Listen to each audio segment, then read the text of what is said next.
Kũringana na ndũĩ ĩrĩa ĩrekereirio Johannesburg bũrũri-inĩ wa South Africa, Kenya maigĩtwo gĩkundi-inĩ gĩa C hamwe na Burundi, Namibia oro ũndũ ũmwe na Cameroon arĩa nĩ ahotania maita matano a gĩkombe gĩkĩ.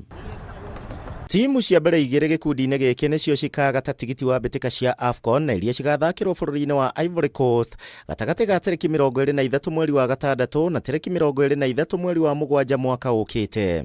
I think kwanza kabisa hiyo tu kuwekwa kwa group kwangu nilifurahi, na nikasema hii ni matumaini ya kwamba bado tuko under suspension, wametu include kwa group, so hiyo ni ya kwanza na furahi. Ya pili ni mimi sina wasiwasi ile group ambayo tuko, sina wasiwasi kabisa. Muhimu inakuaga preparation.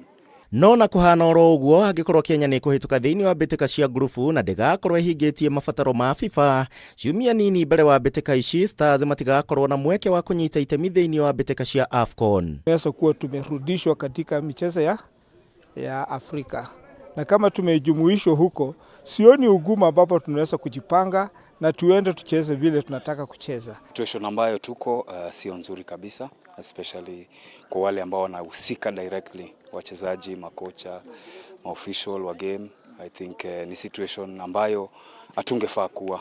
Sisi kama nchi, preparation tuanze tu sahi.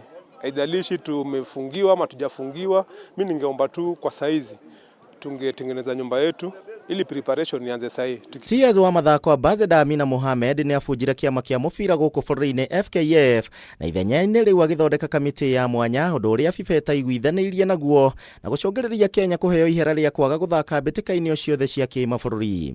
Hiyo kubaniwa tulibaniwa, ilikuwa suspension. Wacha tujipange. Mimi naweza sema tujipange. Kuna shida, hata ukiangalia national team ukweli tuko na shida. So alifanya tu kitu mzuri. Kĩũria kĩnene nĩ hihi kana ministry ya mathako nĩ gũcokia ũtongoria kũrĩ FKF kana aca nĩgetha Kenya yone mweke wa gũthaka mbĩtĩka icio. Andũ-inĩ ha Kameme TV njĩtagwo Kuria wa Gĩcimũ.